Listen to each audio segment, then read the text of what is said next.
The world is not born equal. It was a harsh, immutable truth that Izuku Midoriya learned at the tender age of 4, though the exact nature of that inequality would prove to be vastly different than what he originally anticipated.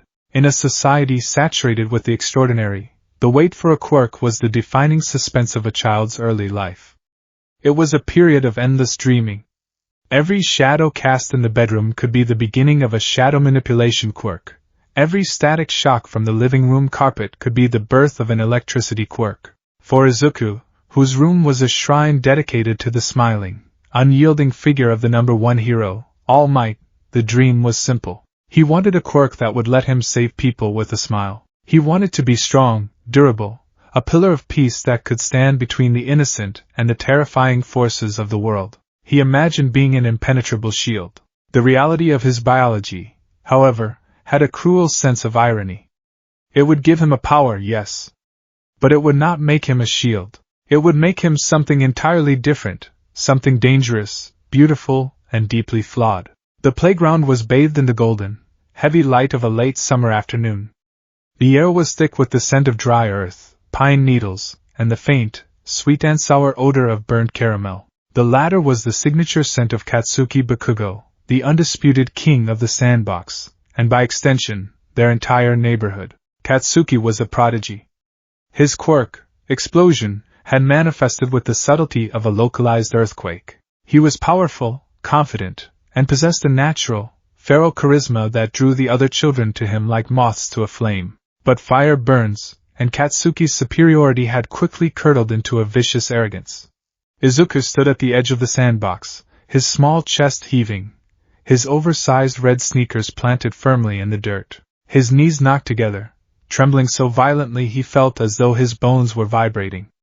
Tears pricked the corners of his large, emerald eyes. Behind him, a young boy with a minor transformation quirk sat in the dirt, clutching a scraped knee and weeping openly. In front of him stood Katsuki, flanked by his two usual sycophants, a boy with leathery bat wings and another with elongated fingers. Katsuki smacked a small fist into his open palm, a sharp crack of detonation echoing across the playground.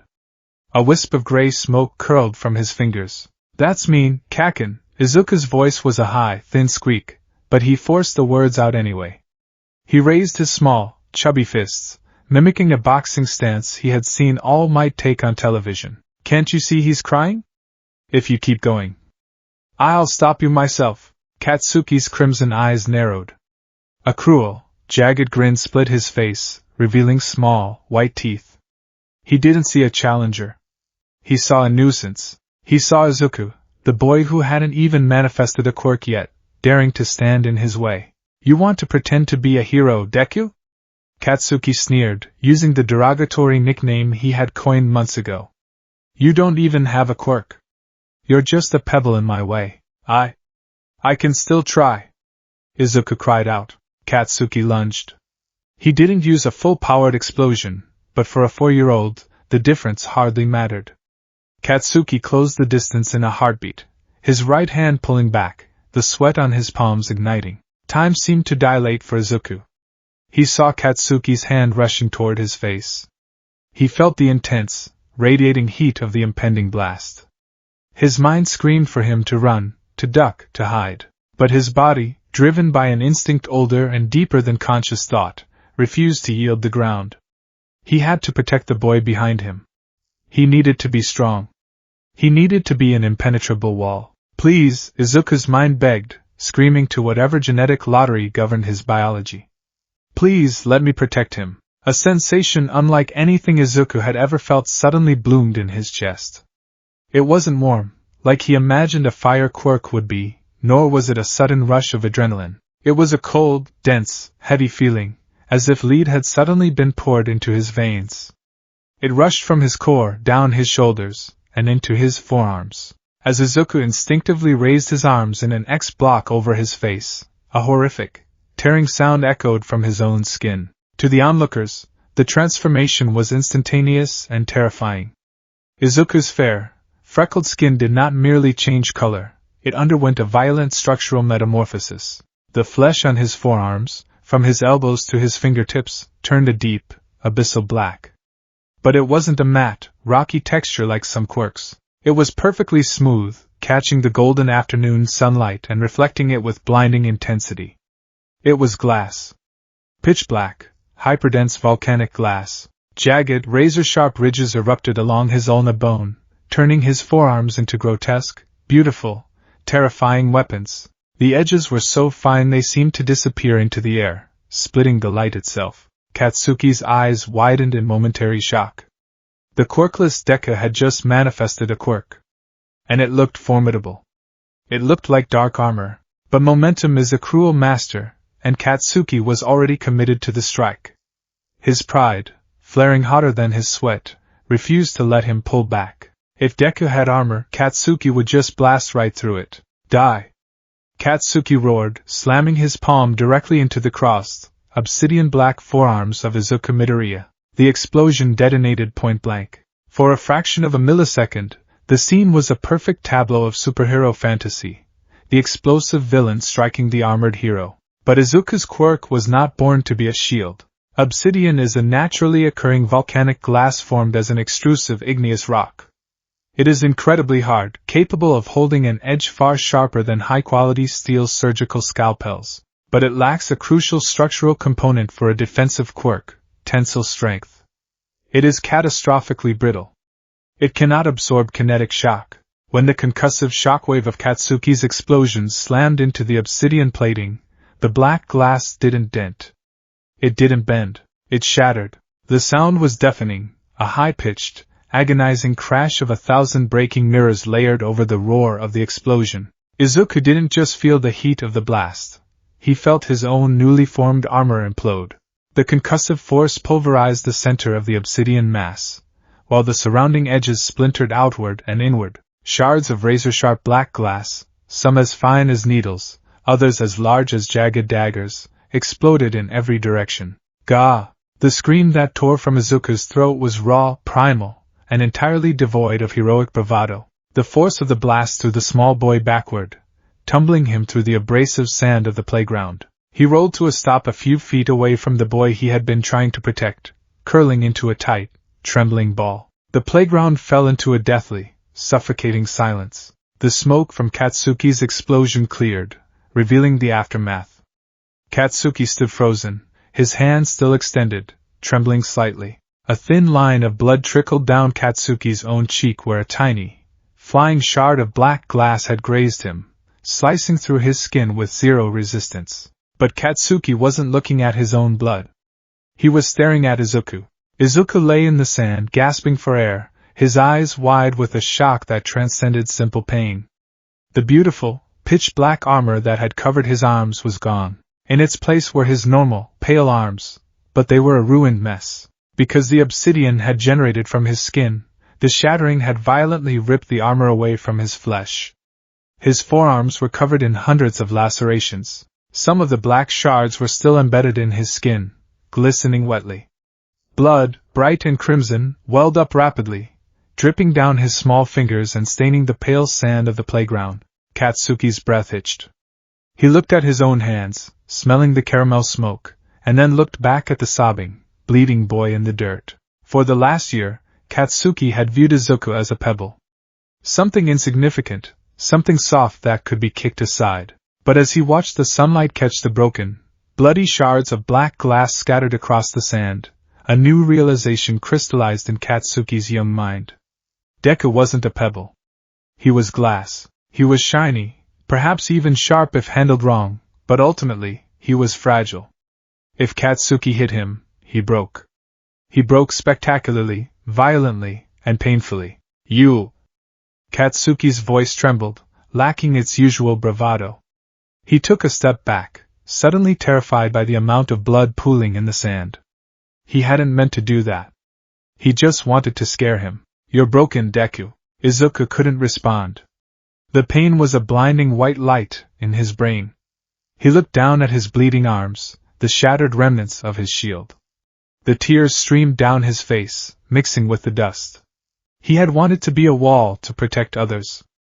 Instead, he had shattered at the very first strike, hurting himself more than the villain ever could. The wail of a siren in the distance finally broke the playground's stunned silence, as a passing adult who had witnessed the explosion and the spray of blood rushed over, screaming for an ambulance. The sterile, antiseptic smell of the hospital was overwhelming. Izuku sat on the edge of the examination table, his legs dangling over the edge, far too short to reach the floor. Both of his arms, from the mid-bicep down to his wrists, were heavily wrapped in thick white gauze. The localized anesthetic had numbed the sharp, biting agony, leaving behind a dull, throbbing ache that pulsed in time with his heartbeat. His mother, Inko Midoriya, sat in the plastic chair beside the bed, her face pale, her hands wringing a tissue into a shredded pulp. She had been crying for 2 hours straight, ever since she received the phone call at work. The door opened, and a doctor with a clipboard and a pair of thick, rectangular glasses walked in. He had a quirk that gave him slightly elongated, feline ears, which twitched as he reviewed the chart. "Well, Mrs. Midoriya Izuku," the doctor said, his tone gentle but clinical. "I have the results of the quirk registry analysis, and the X-rays. First and foremost, Izuku is going to be fine. The lacerations were numerous, and we had to surgically extract 23 fragments of glass from his dermal layers, but there was no major arterial damage or nerve severance. He's a very lucky young man." Inko let out a shuddering breath, fresh tears spilling over her cheeks. "Oh, thank goodness. Thank goodness, Izuku." She reached out, carefully placing a hand on his knee, avoiding his bandaged arms. Izuku stared at his lap. "My quirk," he mumbled, his voice hoarse. "It broke." The doctor sighed, pulling up a stool and sitting down so he was eye level with the boy. "Yes. And that is what we need to discuss. Izuku, your quirk is quite extraordinary, but it comes with severe biological caveats." He turned the clipboard around, showing them a microscopic image of a pitch-black, jagged structure. "We've provisionally registered your quirk as volcanic glass, though you can name it whatever you like when you're older," the doctor explained. "Your body has the ability to rapidly convert the keratin and lipid layers of your epidermis into a highly condensed form of obsidian. It's an igneous extrusion. You essentially sweat liquid minerals that instantly cool and crystallize on the surface of your skin." Izuku blinked, trying to process the big words. "So, I have rock armor? Like the pro-hero, Crimson Riot?" "Not quite," the doctor corrected gently. "Crimson Riot's quirk hardens his body like granite or concrete. It has density and shock absorption. Obsidian is different. On the Mohs scale of mineral hardness, your obsidian is incredibly high. It is harder than most steels. You cannot be easily scratched, slashed, or pierced while your quirk is active." Izuku's eyes widened a fraction. "So I am a shield." "No, Izuku," the doctor said firmly, his feline ears pinning back slightly. "Hardness is not the same as toughness. Hardness is the resistance to being scratched. Toughness is the resistance to fracturing under kinetic impact. Because your obsidian is essentially a supercooled liquid without a crystalline internal structure, it is catastrophically brittle." The doctor picked up a wooden tongue depressor from the counter. He held it up and easily snapped it in half. "If someone hits wood, it splinters, but it absorbs the blow." He then tapped the glass of the medical jar holding cotton balls. "If someone hits glass with enough blunt force, it doesn't bend. The kinetic energy has nowhere to go. So, it violently shatters." He looked deeply into Izuku's eyes. "Today, your friend hit your hardened arms with an explosive shockwave. The blunt force trauma transferred directly into your obsidian. Because it couldn't bend, it shattered. And because the obsidian was attached to your skin, when it broke, it ripped your flesh and turned into shrapnel." Inko gasped, covering her mouth with her hands. "So, his quirk, it hurts him?" "Only if used incorrectly," the doctor clarified. "Izuku, your quirk is not meant for taking hits. You cannot block punches, explosions, or blunt force impacts with it. If you try to act like a wall, you will break every single time, and the shrapnel will injure you and anyone standing near you." The doctor leaned in closer. "However, the edges of shattered obsidian can be sharpened to a molecular level. It is sharper than a surgeon's scalpel. If you grow this glass purposefully, you will have blades that can slice through almost anything. You are not a shield, young man. You are a very, very sharp sword, and you must be incredibly careful not to cut yourself, or others." Izuka looked down at his heavily bandaged arms. The words echoed in his small mind, tearing down the posters of All Might that lined his bedroom walls. All Might was his shield. He stood there, laughing, taking the villain's blows without flinching, protecting everyone behind him. Izuka could never do that. If he stood and took a hit, he would shatter. He would bleed. He wasn't an immovable object. He was a fragile, dangerous thing of glass. 10 years later, the rhythmic, abrasive sound of stone grinding against glass filled the dimly lit bedroom. SHHHK, SHHHK, SHHHK. 14-year-old Izuka Midoriya sat cross-legged on the floor of his bedroom. The walls were still adorned with All Might memorabilia, posters, action figures, limited edition tapestries, but the desk in the corner told a different story. It was cluttered with advanced textbooks on mineralogy, human anatomy, physics, and martial arts treatises on evasion and parrying. Beside a meticulously organized first aid kit lay an assortment of whetstones, ranging from coarse grit to ultra-fine diamond polishers. SHHHK, SHHHK, SHHHK. Izuka held his right arm out in front of him. He took a slow, deep breath, centering his focus. He tapped into that cold, heavy sensation in his core, letting it flow down his shoulder and into his forearm. With a soft, sickening crackle that he had long since grown accustomed to, the skin along the outer edge of his forearm shifted. It deepened into a void-like black, smoothing out into a highly reflective, mirror-like surface. He didn't cover his whole arm. He had learned the hard way that full-body armor was a death sentence for his mobility, and a massive liability if he took a blunt hit. Instead, he focused the quirk into a specific extrusion. A single, sleek blade of pitch-black obsidian grew from his ulna, extending 6 inches past his elbow and tapering down to his wrist. It looked like a natural, demonic tonfa attached directly to his bone. Izuka picked up a high-grit whetstone with his left hand. Carefully, with the practiced precision of a master bladesmith, he began to run the stone along the edge of the obsidian blade. He didn't technically need to sharpen it. His quirk naturally produced edges that were razor-sharp.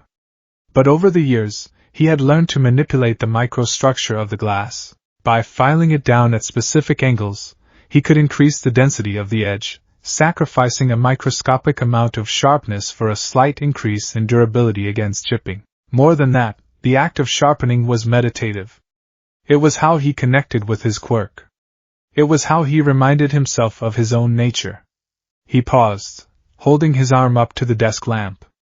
The light caught the edge of the obsidian blade, gleaming with a deadly, mesmerizing allure. He reached out with his left thumb and lightly, very lightly, brushed the pad of his finger against the edge.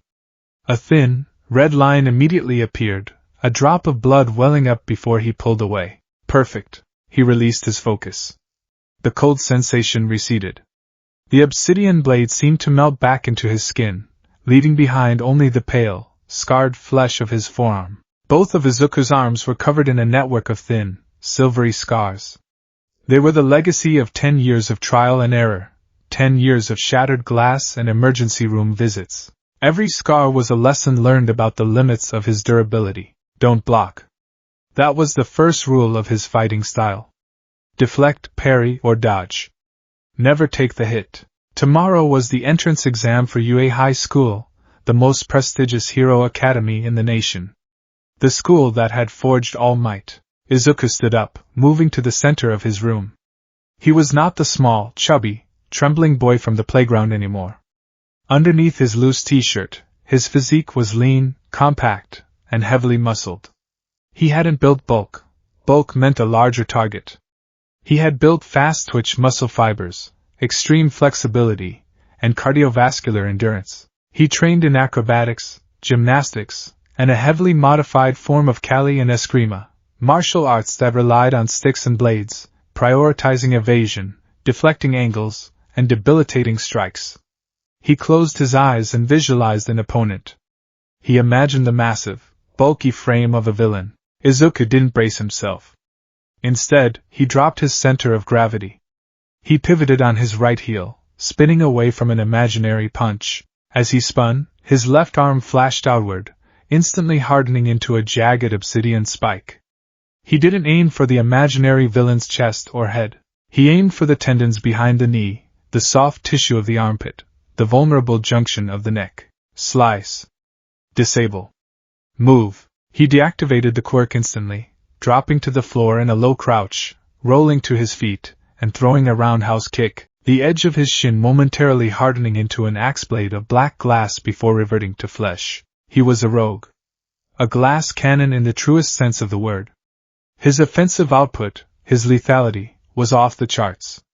But his defense was non-existent. If a villain with a strength quirk landed a solid punch on his ribs, the resulting shattered armor would likely puncture his own lungs. He opened his eyes, staring at his reflection in the full-length mirror on his closet door. He didn't look like a traditional hero. He didn't have a flashy elemental power, and he certainly didn't have an invulnerable body. His relationship with Bakugo, Katsuki, had only grown more complicated over the years. The bullying had changed after that day on the playground. Katsuki no longer viewed Izuku as completely pathetic. He viewed him as a liability, a walking hazard. "You're gonna get yourself killed, Deku," Katsuki had snarled at him just last week in the middle school hallway. "Or worse, you're gonna shatter and take out a civilian. You can't take a hit, you're made of glass. Stay out of my way at UA." Katsuki wasn't entirely wrong. The entrance exam was famously geared toward flashy, destructive quirks. Destroying giant robots. Robots were made of metal. Metal was hard, but Izuku had spent hours researching the exact tensile strength of the alloys you used for their training bots. He had studied their joint mechanisms, their hydraulic lines, their optical sensors. Metal was hard, yes. But glass, volcanic glass, sharpened to a molecular edge and driven by the kinetic force of a spinning, agile human body, could cut through hydraulic tubing like butter. Izuku walked over to his desk, picking up a roll of high-tensile athletic tape. He began to meticulously wrap his wrists and forearms. The tape wouldn't stop his quirk from emerging. The obsidian would simply slice right through it as it grew from his skin, but it provided compression, supporting his joints against the violent recoil of his own slashing motions. He looked at the poster of All Might one last time. The number one hero stood tall, laughing in the face of danger, holding up a collapsing bridge with nothing but his bare hands and raw durability. "I can't be you," Izuku whispered to the poster. The words didn't carry the crushing despair they once had when he was a child. They carried a quiet, steel-cold acceptance. "If I try to hold up a bridge, my arms will shatter. If I try to take a punch from a Nomu, my ribs will splinter into my heart." He finished wrapping his right arm and clenched his fist. "I can't be the shield that protects the innocent," Izuku continued, his emerald eyes narrowing with fierce determination. He let his quirk activate across the knuckles of his clenched fist, creating 4 jagged, razor-sharp points of black glass that caught the light of the desk lamp. "But I can be the sword that cuts down the villain before they ever get the chance to strike." He deactivated the quirk, grabbed his backpack, and turned off the light. Tomorrow, he would show Yui that glass, while fragile, was the deadliest thing in the world when it shattered. The morning of the UA entrance exam did not begin with a magical encounter or a borrowed destiny. It began with the sharp, incessant trill of a digital alarm clock at 4:30 a.m., and the familiar, dull ache in Izuku Midoriya's joints. Izuku sat up, throwing off his All Might-themed comforter. The room was cool, the pre-dawn light casting long, blue shadows across the floor. He didn't stretch immediately. Instead, he carefully inspected his arms, tracing the silvery lines of old scars with his fingertips. He closed his eyes and summoned his quirk. The familiar, heavy coldness rushed into his right hand. A thin, perfectly smooth layer of pitch-black volcanic glass crept over his knuckles, ending in 4 needle-sharp points.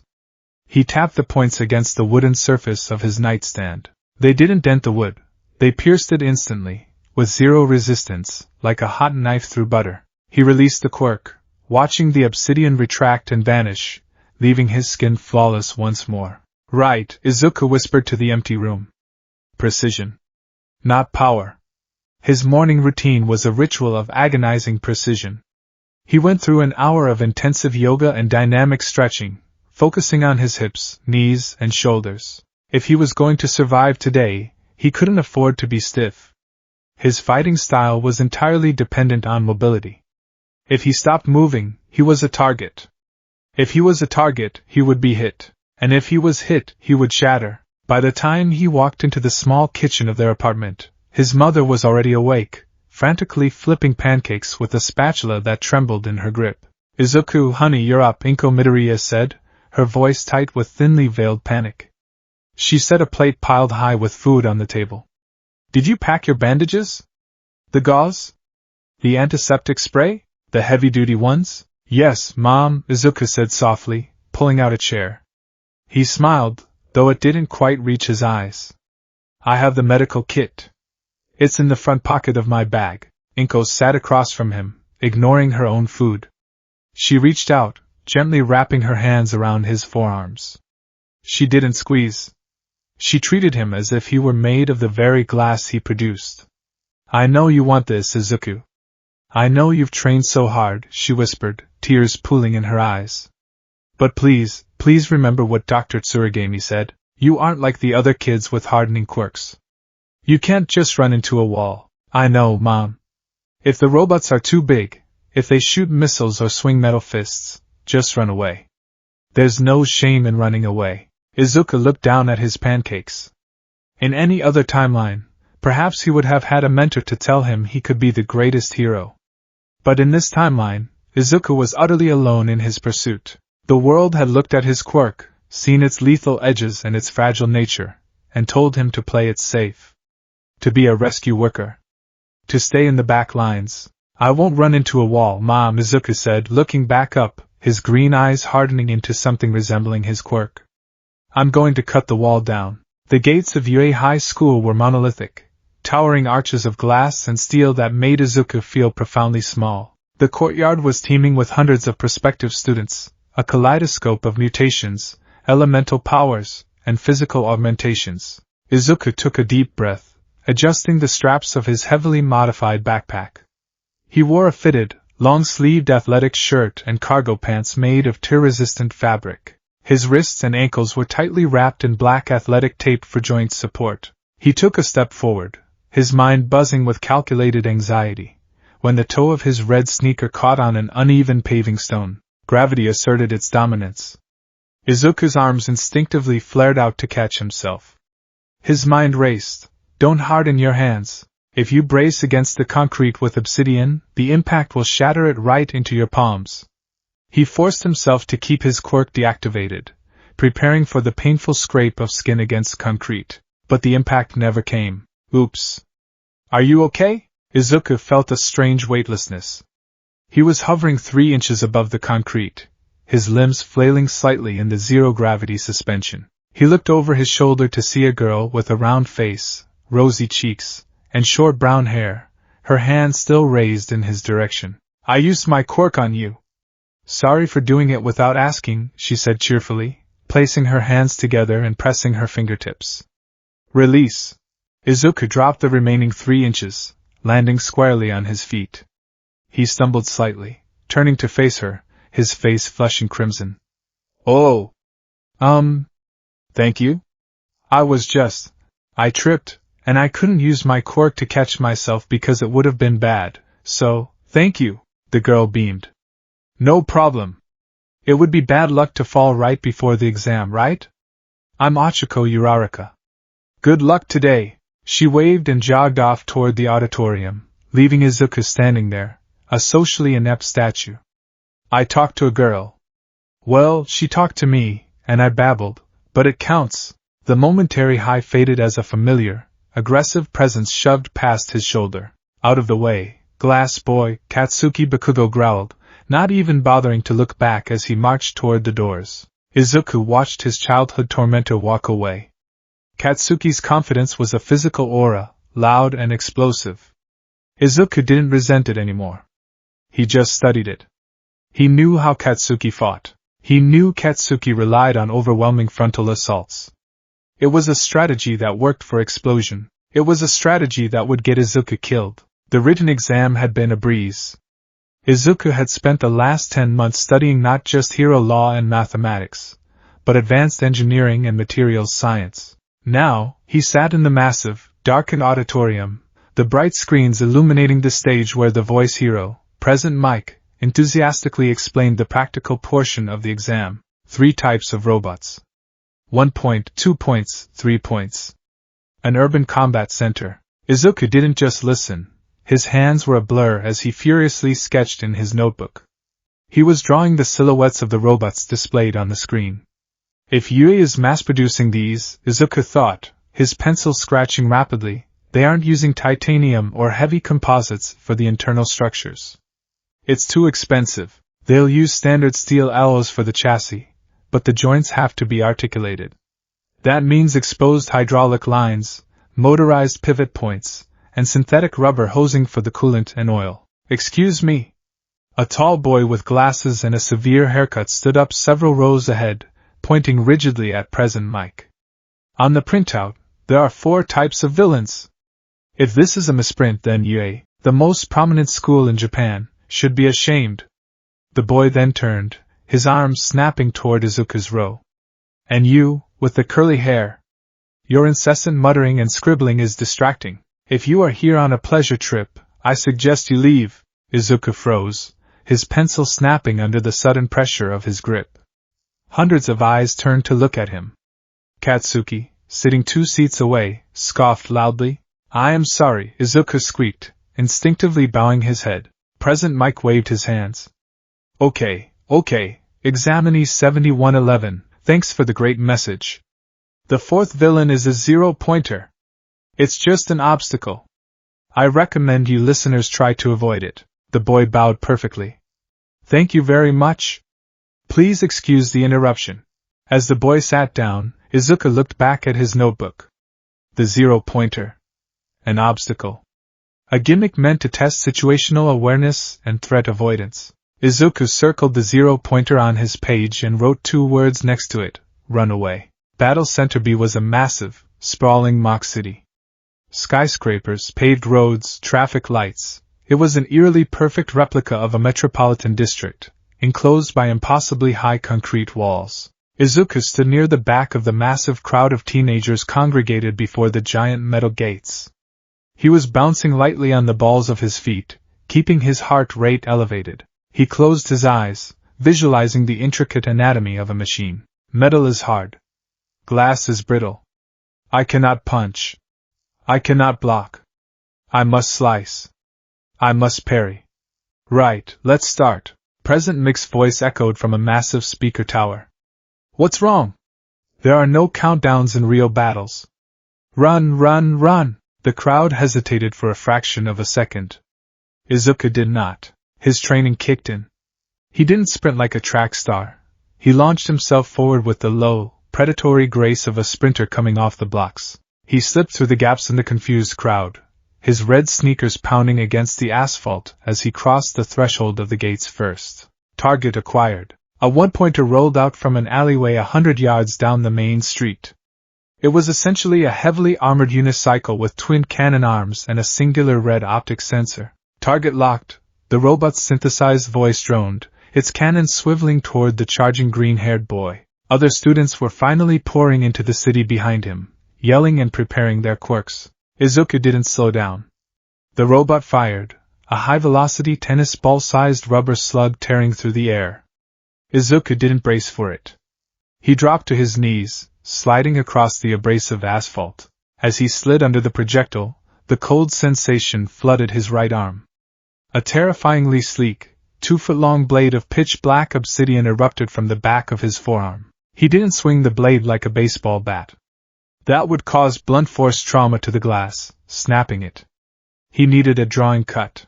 As he slid past the robot's singular wheel, Izuku extended his right arm, angling the razor-sharp edge of the obsidian against the inner axle of the wheel joint. He let his own forward momentum do the work. Screech! The sound of molecularly sharpened volcanic glass shearing through industrial steel and hydraulic hosing was a horrific, ear-splitting shriek. Sparks erupted in a blinding shower. Izuku popped up from his slide, continuing his forward momentum without missing a beat, the obsidian blade melting back into his skin. Behind him, the 1-pointer sparked violently.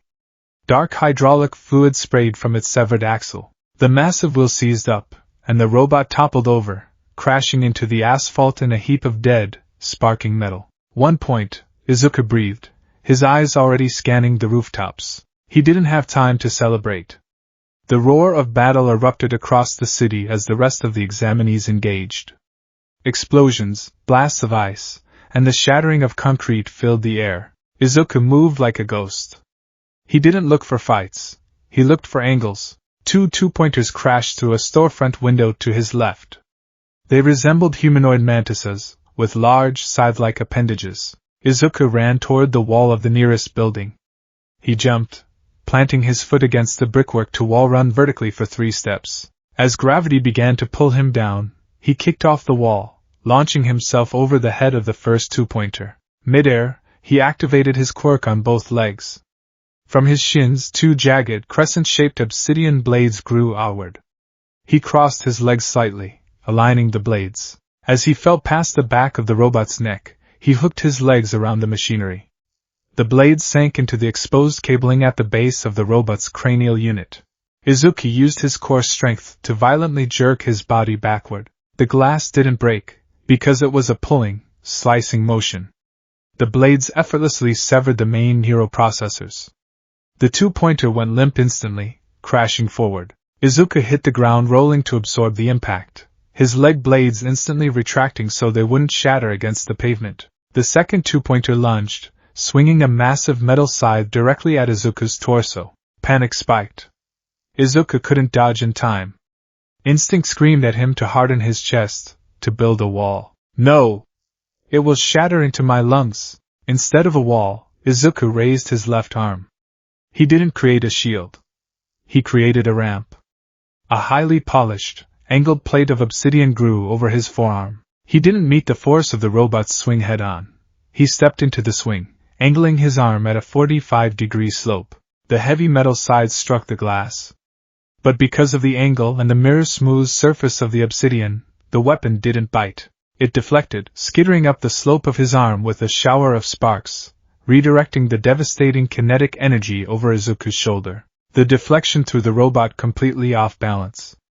Its chest cavity was left wide open. Izuku's right hand shot forward, fingers extended. The skin blackened and hardened into a needle-thin stiletto of glass. He thrust his hand forward, piercing perfectly through a ventilation grate on the robot's chest and puncturing the battery core within. He yanked his hand back, the glass melting away. The robot sparked and shut down. 5 points, Izuku muttered, his chest heaving. Sweat stung his eyes. The physical toll of his fighting style was immense. Constantly shifting his center of gravity, perfectly timing the activation and deactivation of his quirk, calculating angles of deflection, it was burning through his stamina at a terrifying rate. He couldn't just stand in the middle of a street and blast things like Katsuki. He had to hunt. For the next 8 minutes, the mock city became his hunting ground. He racked up points through surgical disassembly. He didn't destroy the robots. He crippled them. He sliced the treads off 3-pointers, rendering them immobile. He severed the optic sensors of 1-pointers, leaving them firing blindly into walls. He was a dancer in a theater of heavy metal. He moved with a brutal, terrifying elegance, his black glass flashing in the simulated sunlight, leaving a trail of sparking, cleanly severed machinery in his wake. 32, 35, 38 points, Izuku gasped, ducking into an alleyway to catch his breath. His muscles burned. His lungs felt like they were filled with hot sand. He looked down at his arms.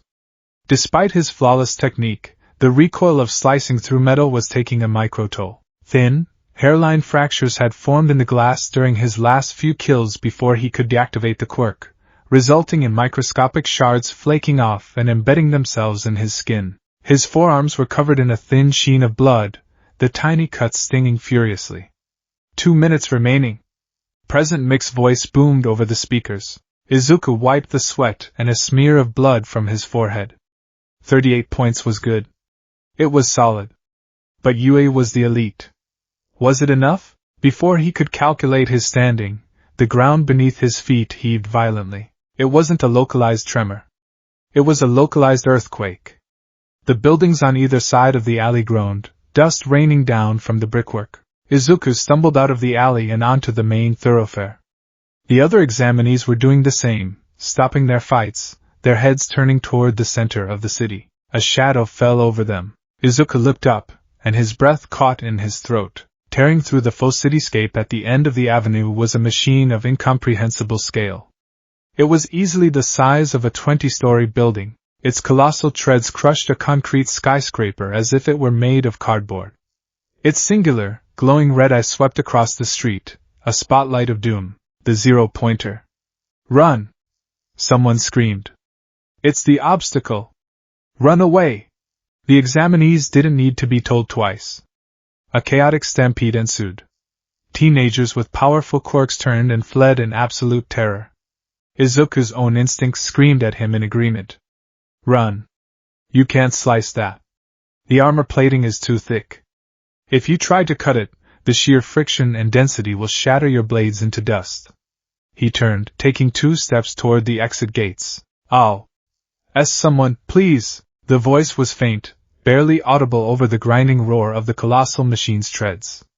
But Izuku heard it. He stopped, his sneakers skidding on the asphalt. He looked back over his shoulder. The zero-pointer had smashed through a building, sending a shower of massive concrete debris into the street. Trapped beneath a slab of that concrete, desperately trying to push it off her legs, was the girl who had stopped him from falling. Uraraka. The massive, tank-like treads of the zero-pointer were slowly rolling forward, directly toward her. She was in its path. Izuku didn't think. The calculations, the physics, the self-preservation that had dictated his entire life vanished in the span of a single heartbeat. He spun around. The other students were fleeing past him, a blur of panicked faces. Izuku was the only one running toward the behemoth. His mind shifted into a state of hyper-focused overdrive. He couldn't lift the rubble. He didn't have a strength quirk. If he tried to slice the rubble, he risked the glass shattering and cutting her to pieces. He had to stop the machine. How do you kill a giant with a scalpel? He stared up at the towering monstrosity. It was heavily armored, yes. But it was still a machine. It obeyed the laws of mechanics. A head that size required heavy hydraulic articulation to look down. Izuku sprinted toward a rusted, overturned bus that had been caught in the robot's initial rampage. He leaped onto the side of the bus, his legs bunching beneath him. He needed altitude. He needed to reach its neck. Izuku closed his eyes and channeled every ounce of his quirk's generative power into his legs. He didn't form blades on his shins. He formed a solid, thick pillar of dense obsidian between the soles of his shoes and the metal chassis of the bus, growing it at an explosive, instantaneous rate. The rapid expansion of the hyperdense glass acted like a hydraulic press in reverse. The sheer, violent force of the obsidian column growing downward launched Izuku upward like a cannonball. The G-force nearly made him black out. The wind roared in his ears as he rocketed 50, 60, 70 feet into the air, perfectly intercepting the massive, descending face of the zero-pointer. He hung there, suspended in the air, directly in front of the colossal red optic sensor. I can't just slice the eye. The glass over it will be reinforced bulletproof polycarbonate. A thin blade will snap on impact. He needed mass. He needed a wedge. He needed an axe. Izuku thrust both of his arms forward.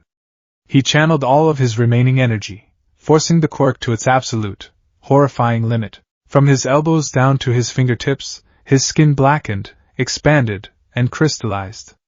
He didn't form thin, elegant swords. He formed massive, brutal, heavy cleavers of pitch-black volcanic glass. They were thick, wedge-shaped, and terrifyingly dense, easily adding 50 pounds of weight to each arm. The pain of stretching his skin to accommodate the massive glass extrusions was excruciating, a burning, tearing sensation that made him scream. Smayawash! He didn't have one for all, but he had the battle cry of his idol in his heart. Using his upward momentum and the sheer, unnatural weight of the obsidian axes, Izuku swung his arms outward in a massive cross-slash. He didn't hit the armored plating. He targeted the deep, recessed crevice beneath the massive head, the neck joint. The razor-sharp, molecular edges of the heavy obsidian wedges bit into the thick clusters of main hydraulic cables and the central optic processor nerves. For a microsecond, the blades sliced smoothly. But these cables were thick, armored, and under immense pressure. The resistance was catastrophic. The kinetic shockwave of the impact, combined with the extreme density of the target, violently rejected the brittle nature of Izuku's quirk. Crack shatter! An explosion of black glass erupted in midair. The massive axes on Izuku's arms detonated, unable to handle the blunt force trauma of cleaving such dense material. Hundreds of shards of razor-sharp obsidian, ranging from the size of dinner plates to microscopic dust, exploded outward. The agonizing shriek of tearing metal was instantly drowned out by Izuku's own scream of absolute agony. The shattering of the massive axes tore the skin of his forearms to shreds. Blood sprayed in a crimson arc across the green chassis of the robot. But the axes had done their job before they broke. The heavy wedges had severed the main hydraulic pressure lines.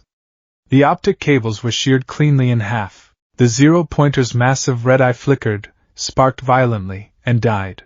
Without the hydraulic pressure to support its immense head, and completely blinded, the machine's internal failsafes triggered.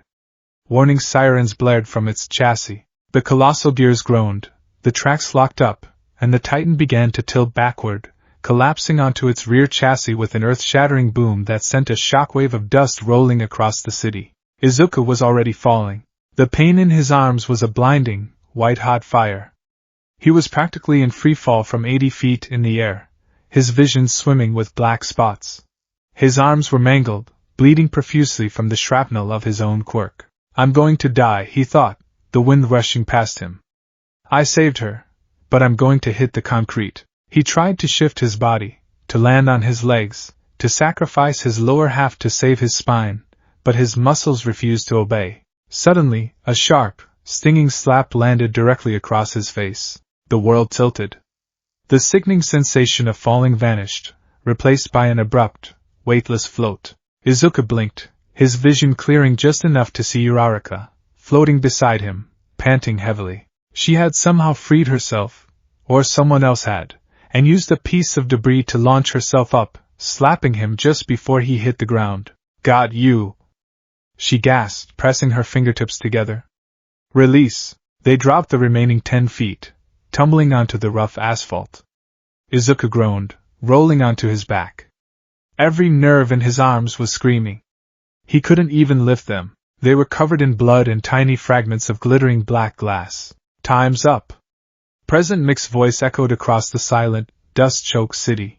Izuku lay on the ground, staring up at the clear blue sky, his chest heaving. He heard footsteps rushing toward them. He heard Uraraka asking if he was okay. He didn't answer. He just slowly turned his head to the side. There, towering over the ruined buildings, was the disabled, headless form of the zero-pointer. Hydraulic fluid was raining down from its severed neck like a black waterfall. He hadn't punched it into the stratosphere. He hadn't broken it with brute strength. He had surgically dismantled a Titan, paying the price with his own blood. I'm not a shield, Izuku whispered to the empty air, his eyes fluttering closed as exhaustion finally dragged him into darkness. I am a sword. Oh dear. Oh my goodness, this is a mess. The voice was old, slightly crotchety, and accompanied by the tapping of a cane. Izuku groaned, peeling his eyes open. The glare of the simulated sun in the battle center made him wince. He was still lying on the asphalt.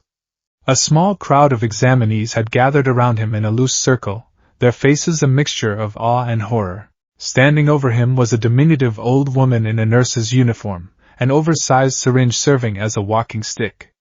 Recovery girl. UA's legendary youthful heroine. Don't move, Sonny, she chided, kneeling beside him with surprising agility. She grabbed his right wrist. Izuku hissed in pain. Fascinating, Recovery girl muttered, examining the deep lacerations and the glittering black shards embedded in his flesh. I see a lot of broken bones from kids who don't know how to handle their quirks. But this is self-inflicted laceration on a massive scale. Your quirk is a brittle hardening type? Why yes, ma'am, Izuku choked out, his throat dry. Volcanic glass. The blunt force of the robot's neck, it shattered my blades. And because it grows from your skin, the shattering ripped you to pieces, she finished, shaking her head. A very dangerous power you have there, boy. You're a walking hazard to yourself. She puckered her lips, extending them to an unnatural length, and planted a loud kiss directly onto his forehead. Izuku felt a sudden, massive drain on his stamina. It was as if his very life force was being sucked out of his core. But instantly, the agonizing fire in his arms began to cool. He watched in morbid fascination as the deep cuts knit themselves together, the skin weaving back into place. The shards of black glass that were embedded in his flesh were pushed out by the rapidly healing tissue, falling onto the asphalt like dark, bloody diamonds. Within seconds, his arms were whole again, though they were covered in a fresh layer of pale, silvery scar tissue, adding to his already extensive collection. There, Recovery Girl said, sitting back and wiping her brow. That's healed the tissue damage. But you've got 0 stamina left. I had to use your own body's energy to accelerate the healing. If you try to stand up right now, you'll pass out. Thank you, Izuku whispered. He felt impossibly heavy, as if gravity had been dialed up to 10. He rolled his head to look at Uraraka, who was sitting a few feet away, holding her own stomach and looking slightly green. She had saved his life. He owed her everything. As the medical robots arrived with stretchers to carry away the exhausted and the injured, Izuku was lifted gently onto a gurney. He didn't know if he had passed. He didn't know if Yue awarded points for saving people, or if they only cared about the 38 points he had meticulously carved out of the metal beast. But as the gurney was wheeled toward the massive exit gates, Izuku caught sight of Katsuki Bakugo standing near the edge of the crowd. Katsuki wasn't glaring at him with his usual fiery rage. He was staring at the decapitated 0-pointer, and then he looked down at the puddle of Izuku's blood and black glass on the asphalt. Katsuki's expression was unreadable, a tight mask of shock and forced neutrality. Izuku didn't gloat. He simply closed his eyes and let the stretcher carry him away. He was fragile. He was brittle. He bled easily, and his own power was a constant threat to his well-being. But Yui now knew exactly what happens when glass is pushed to its absolute limit. It doesn't just break. It cuts through everything. The heavy, cream-colored envelope bearing the crimson wax seal of Yui High School sat on the Midoriya family's worn dining table like an unexploded bomb. It had arrived 3 weeks after the entrance exam. For 21 days, Izuku had lived in a state of suspended animation. His arms, healed by Recovery Girl but still aching with phantom pains deep in the marrow, were a constant reminder of the price he had paid. The Yue entrance exam was theoretically graded on villain points, of which he had secured a respectable 38. But he had spent the final minutes of the exam bleeding out on the asphalt, having sacrificed himself to stop a 0-point obstacle. Izuku, Inko Midoriya whispered, her hands hovering nervously over her chest. Are you going to open it? Izuku swallowed hard. The skin of his forearms, beneath the long sleeves of his shirt, prickled. Yeah. I'm opening it. He didn't use a letter opener. He simply focused for a fraction of a second, letting the tip of his right index finger crystallize into a microscopic, razor-sharp point of black volcanic glass. He slid the obsidian edge beneath the wax seal, severing the thick paper with a whisper-quiet snick. The glass melted away a second later. He pulled out a small, metallic disc. He barely had time to register its weight before it whirred to life, projecting a massive, high-definition hologram into the center of their small living room. Izuku's breath hitched. Standing there in holographic glory, wearing a bright yellow pinstripe suit, was his idol. I am here as a projection. All Might's booming voice rattled the teacups in the kitchen sink. Izuku stared, wide-eyed. All Might? Why is the #1 hero doing the Yue acceptance letters? Young Midoriya. All Might pointed directly at the camera, his trademark smile blinding. You must be wondering why I am the one delivering this message. The truth is, I have recently joined the faculty at Yue High School, and it is my distinct pleasure to evaluate the results of a young man who showed remarkable edge in the exam. The hologram shifted, showing a video feed from the battle center. It was a bird's-eye view. Izuku watched himself, a tiny, green-haired blur, sliding under the 1-pointer, the black blade of his quirk severing the axle and a shower of sparks. The feed fast-forwarded, showing him gracefully dismantling the robots, an agile dancer wielding lethal glass. You scored 38 villain points, young Midoriya. A solid score. Enough to pass on its own. All Might's voice dropped an octave, growing softer, more serious. But Yue is not simply a school for those who can destroy. A hero must also protect. A hero must sacrifice. The footage cut. The angle was now from a camera mounted on a nearby building, pointing down at the colossal zero-pointer. It showed Izuku launching himself into the air, screaming, bringing down those massive, terrible axes of black glass upon the beast's neck. It showed the violent explosion of the obsidian, the spray of his own blood, and the colossal machine grinding to a halt, saving the girl trapped beneath the rubble. Inko gasped, covering her mouth as she saw the sheer amount of blood her son had lost on the screen. You threw away your own safety, pushing a dangerous and brittle quirk past its breaking point, to save a fellow examinee, All Might said, his blue eyes piercing through the hologram. How could a hero course reject someone who commits to saving others with such absolute resolve? We have a panel of hidden judges. And they awarded you. The screen flashed, displaying a scoreboard. 60 rescue points. Izuku's heart stopped.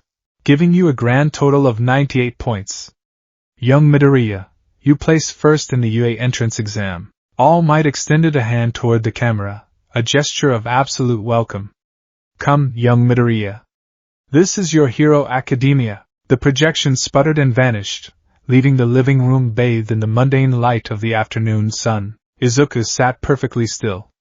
The silence in the room was deafening. He looked down at his hands, at the faint, silvery scars that crisscrossed his knuckles. He had done it. He had taken a quirk that the world, and doctors, and Katsuki, had deemed a fragile liability, and he had carved his way to the top of the mountain. A sob broke the silence. Inko rushed forward, throwing her arms around her son's neck, burying her face in his shoulder. Oh, Izuku! I'm so proud of you! I'm so proud of you! Izuku hugged her back, burying his face in her shoulder. For the first time in 10 years, the tears that fell from his eyes were not tears of pain or frustration. They were tears of pure, unadulterated triumph. The first day of school was a blur of nervous energy. Izuku stood in his bedroom, staring at the gray blazer, white shirt, and red tie of the UA uniform.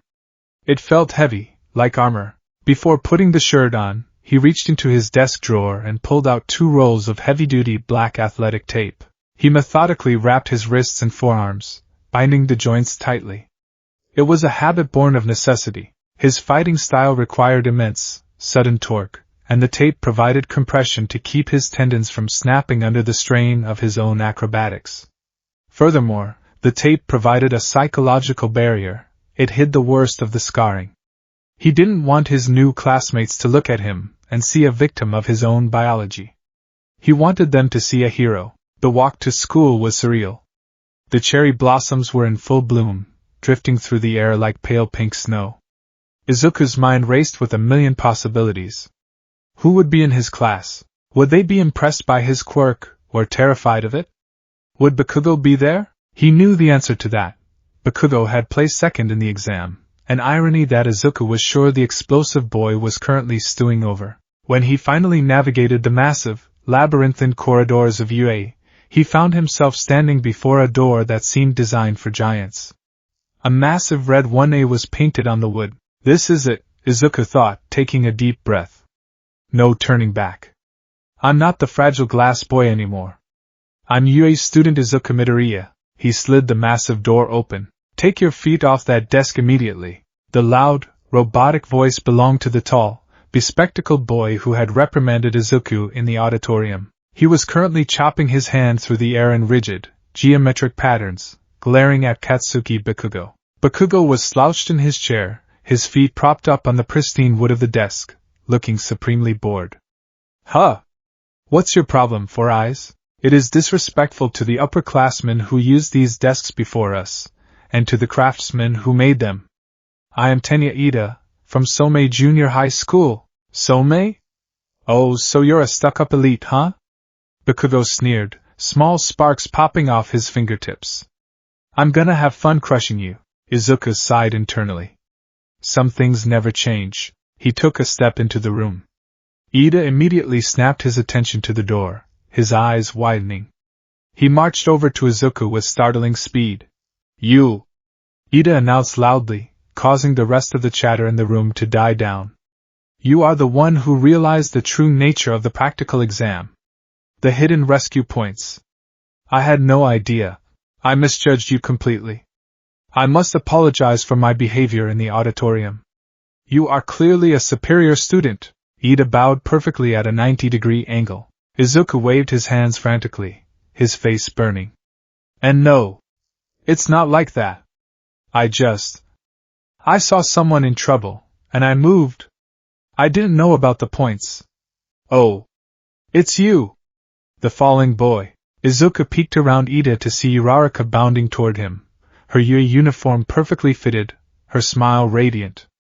I was hoping you'd be in my class. That punch, I guess, that you did to the giant robot was amazing. You were like shing. And crack. And then it was falling. Thank you, Uraraka-san, Izuku stammered, rubbing the back of his neck. And thank you for catching me. If you hadn't, I would have, it wouldn't have been pretty. Hey, you're the guy who got first place, right? A new voice cut through the air. A boy with bright, spiky red hair and a shark-like grin walked up, extending a hand. I'm Eijiro Kurishima. Man, I saw some of your footage on the news. Your quirk is super manly. Slicing right through those robots. I'm Izuku Midoriya, Izuku said, reaching out to shake Kirishima's hand. As their skin made contact, Kirishima's eyes lit up. Whoa, hold on.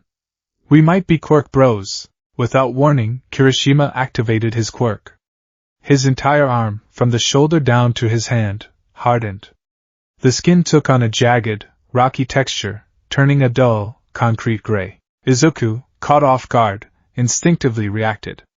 In a split second, the skin of his own right hand, currently enclosed in Kirishima's, shifted. The warmth of human flesh vanished, replaced by an icy, heavy void.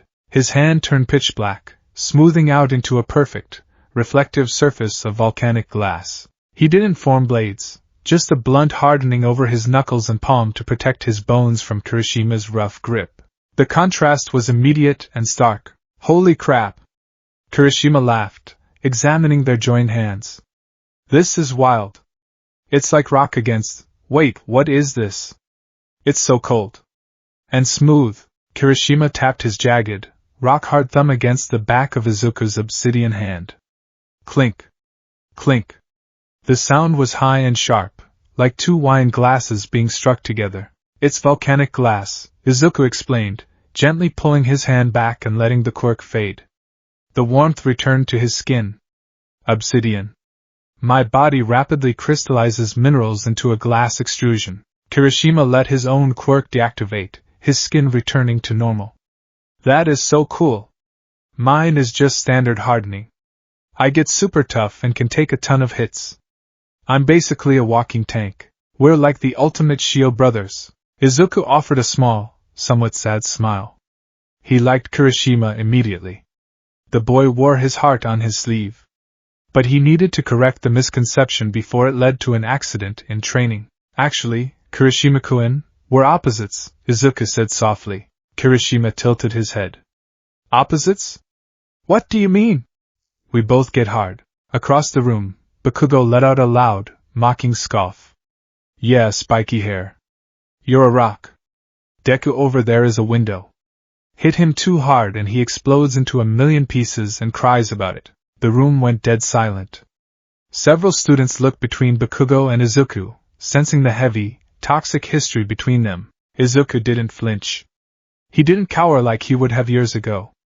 He met Bakugo's crimson glare with a cool, emerald stare. Bakugo is right, Izuku said to Kirishima, his voice perfectly level. Your quirk gives you density and tensile strength. You can take a punch. My quirk is glass. It's incredibly hard, so it can't be scratched, and it can be sharpened to a molecular edge. But it has zero toughness. If I try to block a blunt force impact, my armor shatters, and because it's attached to my skin. Izuku deliberately pulled up the sleeve of his blazer, and then peeled back an inch of the black athletic tape on his wrist, revealing the dense, silver webbing of scars beneath. When it breaks, it acts like shrapnel, Izuku finished quietly. I'm not a shield, Kirishima. If I get hit, I break. Kirishima stared at the scars, his eyes wide. The boisterous energy faded, replaced by a look of profound, solemn respect. Dude, and you still fought that giant robot? Knowing it would do that to you. I didn't have a choice, Izuku said simply, rolling his sleeve back down. If you're just going to stand around sharing your tragic backstories, you can pack up and leave. The voice was dry, raspy, and seemed to come from the floor. The students jumped in unison, looking down at the front of the classroom. A man with unkempt black hair, heavy bags under his eyes, and a scruffy beard was lying on the floor, fully encased in a bright yellow sleeping bag. He looked like a giant, exhausted caterpillar. The man unzipped the sleeping bag and stood up, pulling a juice pouch out of nowhere and taking a sip. It took you lot 8 seconds to quiet down, the man said, his eyes sweeping over the class with bored apathy. Time is a limited resource. You kids aren't rational enough. He stepped out of the sleeping bag entirely, revealing a black jumpsuit and a long, gray scarf wrapped loosely around his neck. I'm Shota Aizawa. I'm your homeroom teacher. The class stared at him in disbelief. This disheveled man was a teacher at the most prestigious hero academy in the country? Right, let's get to it, Aizawa said, reaching into his sleeping bag and pulling out a bundle of UA physical education uniforms, blue tracksuits with white stripes. He tossed them onto the front desk. Put these on and head out to the training grounds.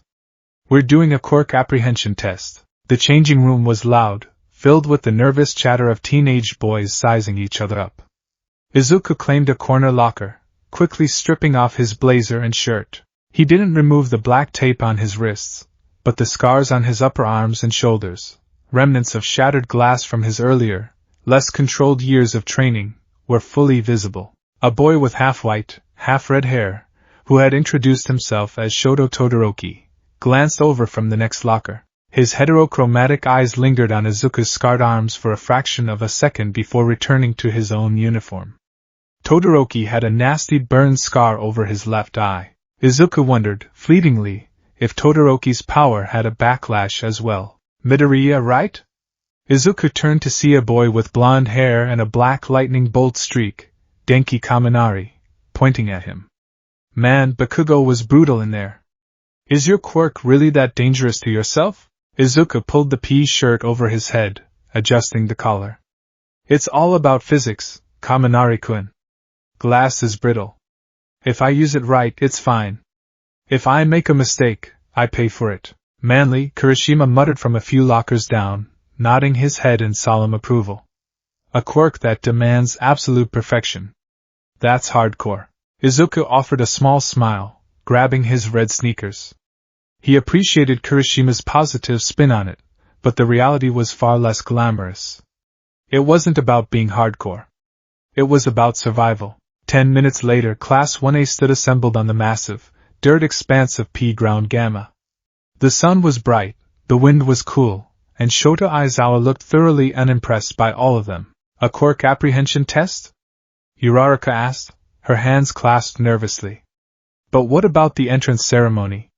The orientation? If you're going to become heroes, you don't have time for leisurely events, Aizawa said coldly, his back turned to them as he set up a pitching circle.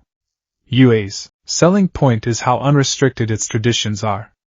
That's also how the teachers run their classes. You kids have been doing these standardized tests since junior high, right? Sit-ups, 50-meter dash, softball pitch. But you were always forbidden from using your quirks. Aizawa turned around, holding a softball. His gaze locked onto Bakugo. Bakugo, you finished second in the practical exam. What was your farthest softball pitch in junior high? Bakugo scowled, stuffing his hands into his pockets. 67 meters. Try doing it with your quirk, Aizawa instructed, tossing the ball to Bakugo. Stand in the circle. As long as you don't leave the circle, anything goes. Don't hold back. Bakugo caught the ball. A savage grin spread across his face as he walked to the center of the white chalk circle. He stretched his arms, rolling his shoulders. Izuku watched intently. He knew exactly what Bakugo was going to do. Bakugo wound up, his right arm pulling back. As he threw the ball, he didn't just release it, he detonated a massive explosion directly from his palm, launching the ball with the force of a cannon strike. Die! Bakugo roared, the shockwave ruffling the hair of the students standing 20 feet away. The ball vanished into the sky, leaving a trail of smoke. Aizawa held up a digital device. It beeped. He turned the screen toward the class. 705.2 meters. The class erupted into exclamations of shock and excitement. Kaminari pumped his fist. Whoa! 700 meters? That's insane! This looks like fun!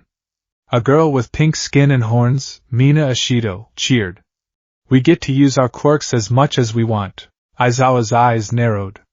The air temperature seemed to drop 10 degrees. Fun, you say? Aizawa lowered the device, his expression turning terrifyingly grim. You have 3 years to become heroes. Will you have an attitude like that the whole time? All right.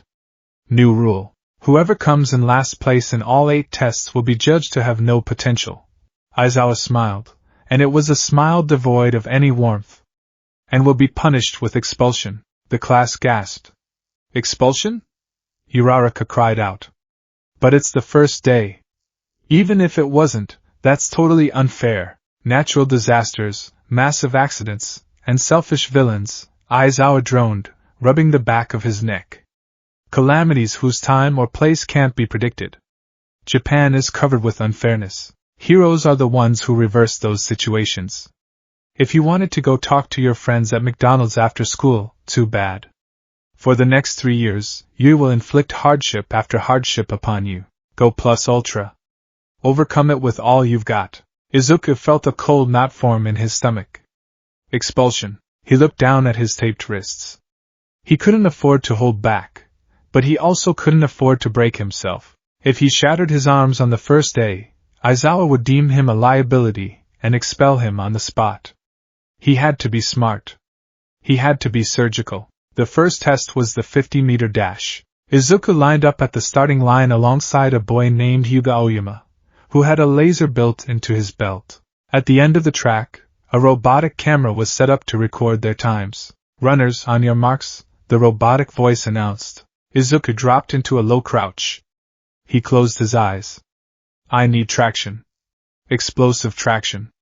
But if I cover my whole foot, the sheer force of my own leg muscles will shatter the glass against the pavement. I need localized, micro-extrusions. He focused the cold energy of his quirk downward.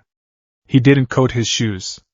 Instead, he forced the volcanic glass to grow through the rubber soles of his red sneakers. Dozens of tiny, needle-sharp spikes of pitch-black obsidian erupted from the bottom of his shoes, sinking half an inch into the specialized rubberized track of the UA field. He was creating perfect, indestructible track cleats. Ready. Go! The gun fired. Aoyama shot backward, propelled by a blast of sparkling laser light from his navel. Izuku didn't use a flashy propulsion method. He relied on the brutal biomechanics he had spent 10 years perfecting. The obsidian spikes dug into the track, providing absolute zero-slip traction. Every single ounce of kinetic energy generated by his powerful thigh and calf muscles was translated directly into forward momentum. He exploded off the line like a bullet. His upper body remained perfectly still, his arms pumping in tight, aerodynamic arcs. He crossed the finish line in a blur. 3.84 seconds, the robotic voice chimed. Aoyama crossed a moment later, having had to stop and refire his laser. 5.51 seconds. Izuku immediately deactivated the quirk as he decelerated. The spikes melted away, and he slid to a comfortable halt. He glanced over at Aizawa, who was writing on a clipboard. Aizawa didn't look impressed, but he didn't look displeased either. He was simply observing. Bakugo crossed the finish line in his heat with a time of 4.13 seconds, using explosions behind his back to propel himself. He glared at Izuku, smoke wafting from his palms. Izuku had beaten him by pure physical mechanics. The second test was grip strength. Izuku stood in the gym, staring at the digital dynamometer in his hand. This was a problem. If he activated his quirk to try and increase his grip, the obsidian would form over his fingers. Obsidian was slick, and if he squeezed too hard against the metal device, the glass would shatter under his own pressure, shredding his hand. He sighed, resigning himself to biology. He didn't use his quirk. He just gripped the device with his bare hand and squeezed as hard as his physically conditioned muscles would allow. 68 kilograms. It was a fantastic score for a quirkless 14-year-old, the result of years of pull-ups and weapon handling. But compared to Mizo's shoji, a boy with 6 arms who scored 540 kilograms, it was profoundly average. The standing long jump and repeated side steps went similarly well. Izuku's acrobatics training and the use of his microcleats allowed him to excel in agility and explosive short-distance movement. He cleared the sandbox entirely, landing gracefully on the other side. Then came the 5th test. The ball pitch. The sun had begun to dip slightly, casting long shadows across the dirt field. Izuku watched as Uraraka stepped into the circle. She touched the ball, threw it, and it sailed up into the sky until it was nothing but a speck, disappearing entirely. Aizawa showed the screen. It displayed a sideways figure 8. Infinity. The class cheered. Midoriya, Aizawa called out, his voice cutting through the noise. You're up. Izuku swallowed, stepping forward to retrieve a softball from the bucket. The ball felt light in his hands. Too light. He walked to the center of the chalk circle. He couldn't throw it normally. He'd get maybe 50 meters. He couldn't use explosions like Bakugo. How do I throw this? Izuku thought, his mind racing. I can't make my arm stronger. I can't generate a concussive blast. Force equals mass times acceleration. My acceleration is capped by my human muscles, so I have to increase the mass. He held the softball in his right hand. He took a deep breath, dropping his center of gravity. He spread his feet wide, adopting the stance of an Olympic hammer thrower. He tapped into his quirk. But he didn't apply it to his arm. He applied it to the ball. The cold sensation rushed down his arm, bypassing his flesh, and extruded directly out of his pores where his skin touched the leather of the softball. Pitch-black volcanic glass rapidly grew over the ball, engulfing it entirely. But Izuku didn't stop there. He kept pouring the minerals out, allowing the obsidian to grow thicker, denser. The ball grew from the size of a grapefruit to the size of a bowling ball, perfectly smooth, catching the sunlight like a black pearl. The weight was immense. A solid sphere of pure volcanic glass of that size weighed roughly 25 pounds. Izuku grabbed the massive, heavy sphere with both hands. He couldn't throw this like a baseball. It would dislocate his shoulder. What is he doing? Kaminari whispered. That looks heavy. Izuku began to spin. He stayed strictly within the chalk circle, but he used his flawless footwork to pivot on his heels, spinning his body in a rapid, tight circle. Once, twice, 3 times, he was building centrifugal force, turning his entire body into a catapult. The heavy obsidian sphere dragged behind him, the immense torque straining his back and core muscles. On the 4th spin, he hit his maximum velocity. He planted his left foot, roaring with exertion, and released the massive sphere, throwing it upward at a perfect 45-degree angle. Because the ball was incredibly dense and perfectly smooth, it ignored air resistance. It shot into the sky like a cannonball fired from a siege weapon, a black streak cutting through the blue. Izuku collapsed onto one knee, gasping for breath, his arms trembling from the sheer weight he had just hurled. He looked up, waiting for the beep. Beep. Aizawa turned the screen. 412.6 meters. It wasn't Bakugo's 700 meters, and it wasn't Uraraka's infinity, but it was a staggering distance. The class was silent for a moment, and then Kirishima let out a loud whoop. Dude! That was amazing! You turned it into a cannonball. Izuku wiped sweat from his brow, offering a tired smile. But before he could stand up, he felt a strange, chilling sensation wash over him. He looked toward Aizawa. The homeroom teacher was glaring at him. Aizawa's long gray scarf was suddenly levitating around his neck like a nest of angry snakes, and his hair was floating upward, defying gravity. But most terrifying of all were his eyes. They were glowing a brilliant, piercing red. Midoriya, Aizawa said, his voice deadly quiet. Come here. Izuku felt the blood drain from his face. He stood up, his legs feeling like lead, and walked over to the teacher. Aizawa kept his red eyes locked on Izuku. I saw your records from the entrance exam. You shattered your own constructs to defeat the zero-pointer, severely lacerating both of your arms in the process. You required extensive healing from Recovery Girl. Why yes, sir, Izuku said, staring at the ground. Your quirk is highly lethal, but structurally unsound, Aizawa continued, stepping closer. The levitating scarf rustled ominously. You are brittle. And yet you just subjected your spine and shoulders to immense torque to throw a 25-pound solid block of glass. If your foot had slipped, or if your grip had failed, you would have torn your own rotator cuffs, or dropped that glass onto your own feet, likely shattering it and crippling yourself. Aizawa leaned in, his glowing red eyes boring into Izuku's soul. You have no self-preservation instinct. You treat your own body as a disposable tool to achieve a goal. If you think someone is going to be around to heal you every time you break yourself, you are dead wrong. Aizawa blinked. His hair fell flat, the scarf dropped, and his eyes returned to their tired, black state. The chilling pressure vanished. I erased your quirk just now, Aizawa said, his voice returning to its normal, apathetic drawl. To see if you would panic. You didn't. That's good. But listen to me carefully, Midoriya. Aizawa reached out and tapped a finger directly against Izuku's chest, right over his heart. You survived the entrance exam by the skin of your teeth. But in the real world, a hero who constantly breaks himself is a liability. It means someone else has to step in to save you. If you treat yourself like a shield, you will break. You need to learn your material. You need to learn when to strike, and when to step back. If you can't figure out how to be a hero without bleeding for it every single time, Aizawa's eyes narrowed.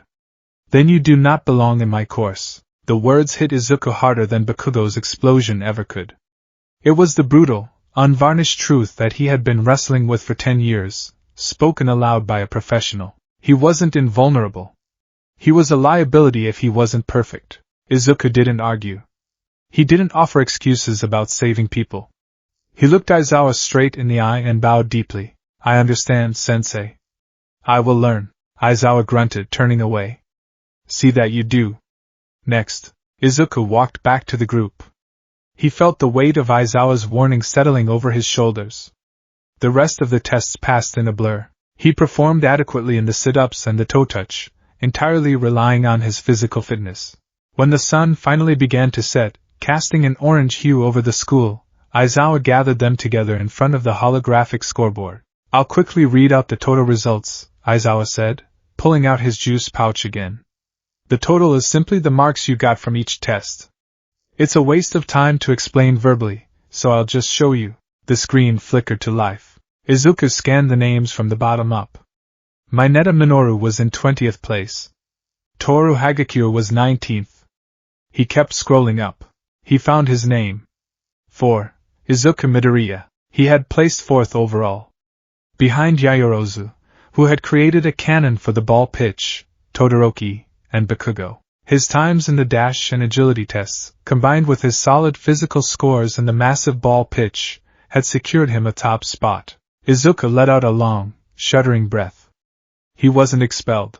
By the way, I was lying about the expulsion, Aizawa said suddenly, a horrifying, wide grin stretching across his scruffy face. The class froze. It was a rational deception to draw out the upper limits of your quirks. What? Several students screamed in unison.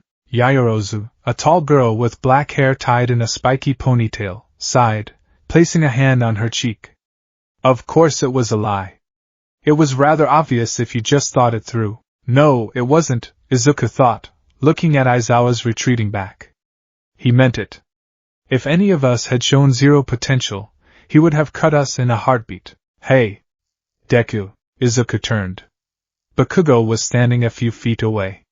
The explosive boy's face was shadowed by the setting sun, his crimson eyes burning with a complex, furious intensity. Bakugo had seen the scoreboard.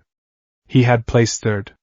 Izuku, the boy who used to tremble at the mere sound of a firecracker, had placed right behind him. The glass boy had thrown a boulder 400 meters and run a 50-meter dash faster than Bakugo. You've been hiding this, Bakugo said, his voice dangerously low.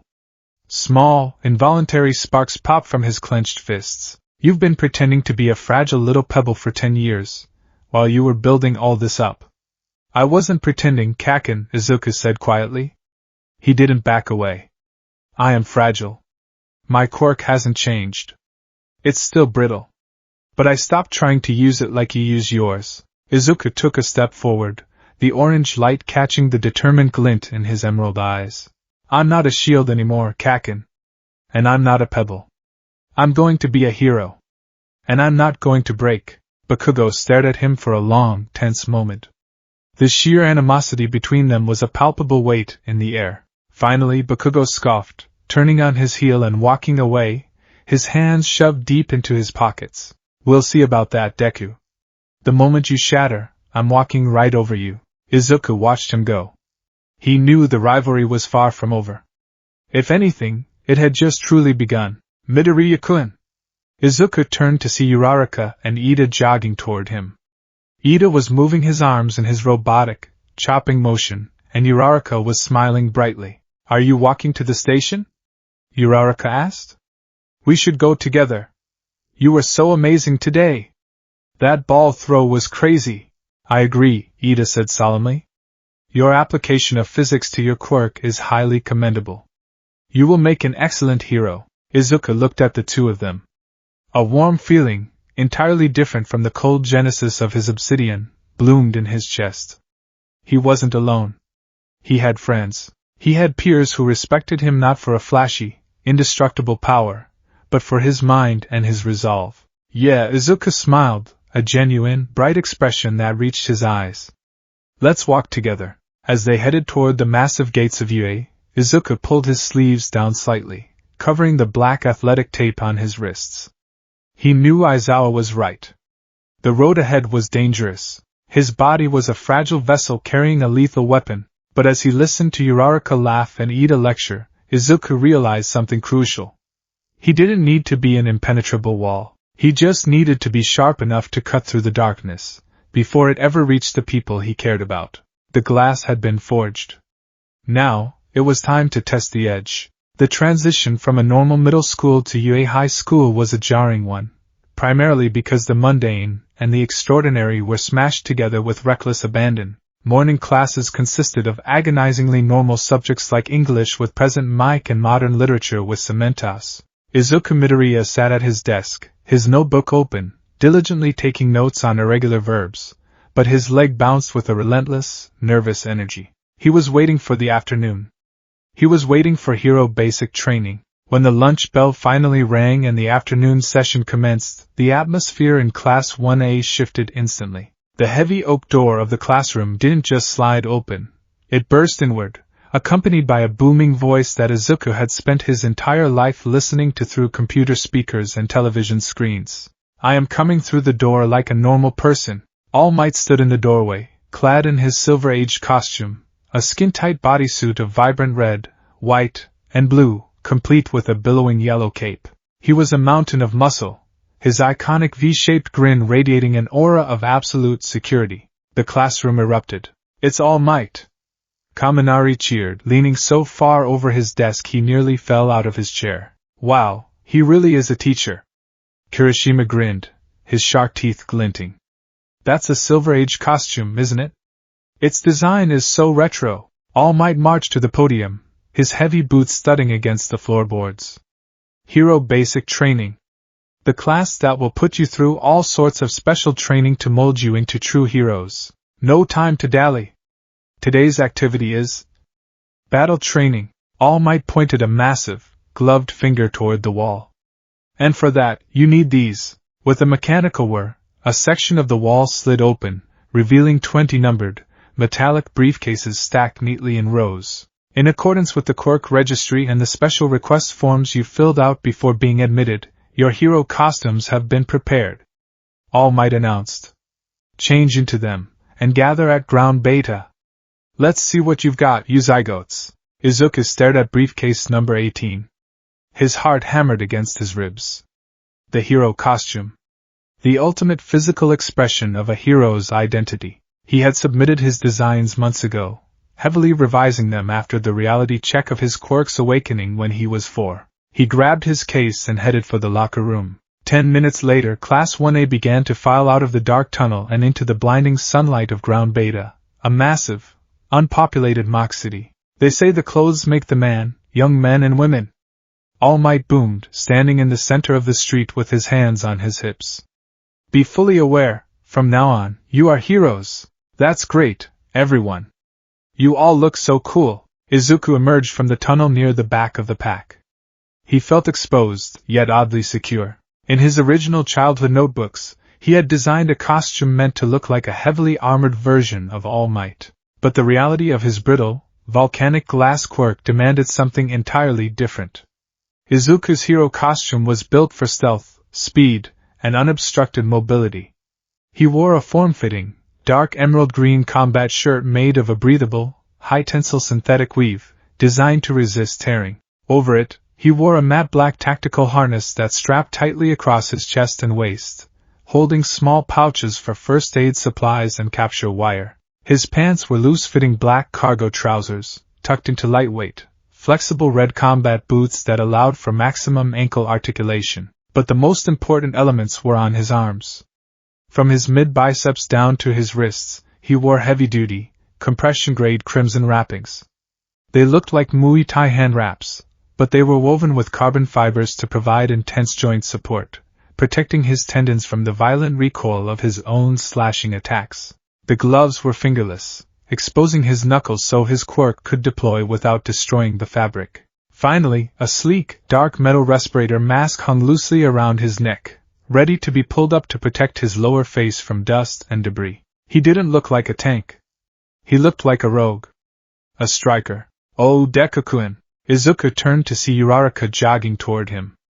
She was wearing a skin-tight, pink and black spacesuit with rounded, bubble-like accessories on her wrists and waist. Your costume looks so cool.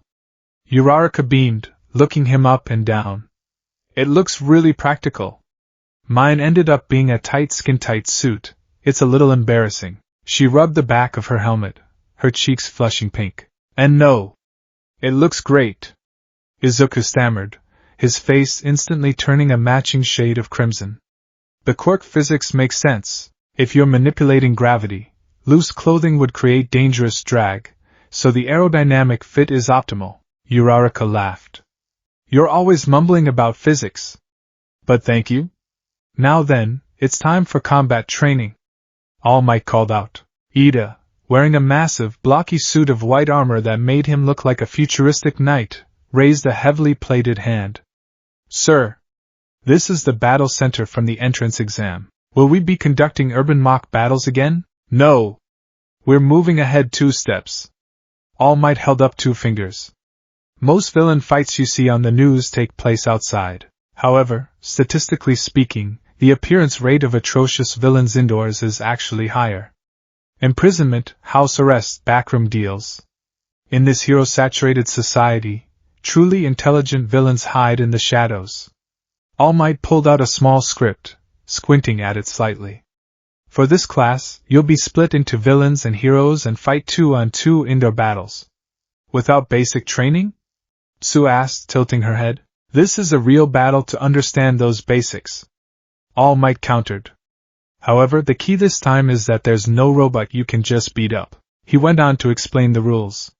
The villains would guard a papier-mâché nuclear weapon hidden somewhere in a multi-story building. The heroes needed to either capture the villains using specialized capture tape or touch the weapon before time ran out. The villains won if they protected the weapon until the timer expired or captured the heroes. Teams would be determined by drawing lots. Izuku reached into the yellow box when it was his turn, pulling out a white ball with the letter A printed on it. I'm Team A. Uraraka cheered, holding up a matching ball. We're together, Deku-kun. Izuku smiled, relief washing over him. Uraraka's quirk was incredibly versatile, and he already trusted her. That's great. Let's do our best. He looked around the crowd, checking the other teams. His eyes landed on a figure standing near the edge of the group, glaring daggers at the ground. Katsuki Bakugo wore a terrifying ensemble. His black, sleeveless tank top featured a bright orange X across the chest, but the most prominent features were the massive, grenade-shaped gauntlets encasing his forearms, and the explosive flares flaring up behind his head. All Might reached into a second set of boxes. The first teams to fight will be these guys. He pulled out 2 balls. A white A and a black D. Team A will be the heroes. Team D will be the villains. Izuku felt the blood freeze in his veins. He slowly turned his head. Across the crowd, Bakugo's head snapped up. His crimson eyes locked onto Izuku. The feral, bloodthirsty grin that split Bakugo's face was genuinely terrifying. Small, crackling explosions popped aggressively from the palms of his gauntlets, the smell of burnt sugar and ozone drifting across the pavement. Team D, Izuku thought, his stomach twisting. Bakugo, and Ida. Everyone else, head to the monitor room. All Might ordered. Villain team, go inside and set up. In 5 minutes, the hero team will break in, and the battle will start. Inside the dim, concrete interior of the 5th floor payload room, Tenya Ida was taking his role very seriously. He walked up to the massive, fake nuclear bomb, rapping his knuckles against the papier-mâché surface. Even if this is training, it pains me to become a villain, Ida muttered, adjusting his glasses beneath his helmet. But I must commit. To be a true hero, one must understand the mind of the enemy. He turned to his partner. Bakugo was standing by the window, staring down at the street below, his hands twitching. Bakugo-kun, Ida said authoritatively. We must coordinate a defense strategy. Midoriya is highly analytical, and Uraraka's zero gravity can bypass our barricades if she touches the payload. I suggest I remain here to guard the weapon, utilizing my engine speed to intercept anyone who enters while you... Shut up, Four Eyes, Bakugo snarled, not even looking back. Ida blinked, taken aback. I beg your pardon? I don't give a crap about the fake bomb, Bakugo said, turning away from the window. His eyes were wide, pupils dilated with a singular, obsessive focus. Deku has a quirk. He lied to me for 10 years. He strutted around that entrance exam, breaking himself, trying to look like a badass. And yesterday, he placed above me. Bakugo slammed his fists together. A concussive blast echoed through the concrete room, making Ida flinch. I don't care about the girl, Bakugo growled, walking toward the door. I'm going down there. And I'm going to shatter that glass nerd into a million pieces. I'll make him remember exactly why he's fragile. Bakugo, wait. That is highly irrational. Ida called out, but the explosive blonde was already marching down the hallway, leaving Ida alone with the bomb. Outside, Izuku and Uraraka were huddled by the entrance of the building, reviewing a blueprint All Might had provided. It's a 5-story building, Izuku muttered, tracing his finger along the map. Multiple stairwells, lots of blind corners. Perfect for an ambush. He looked up at Uraraka. Uraraka-san, there's something you need to know about Kaken. Bakugo. He's the one who's always glaring at you, right? Uraraka asked, looking concerned. He seems really intense. He hates me, Izuku said plainly. And he's incredibly proud. He won't stay with the bomb. He's going to come looking for me specifically, Uraraka gasped softly. But that's abandoning the objective. To him, crushing me is the objective, Izuku explained, adjusting the red wraps on his wrists. His quirk, Explosion, secretes a nitroglycerin-like sweat from his palms and ignites it. The more he sweats, the stronger the explosions. He relies on overwhelming frontal assaults and high-speed maneuvers.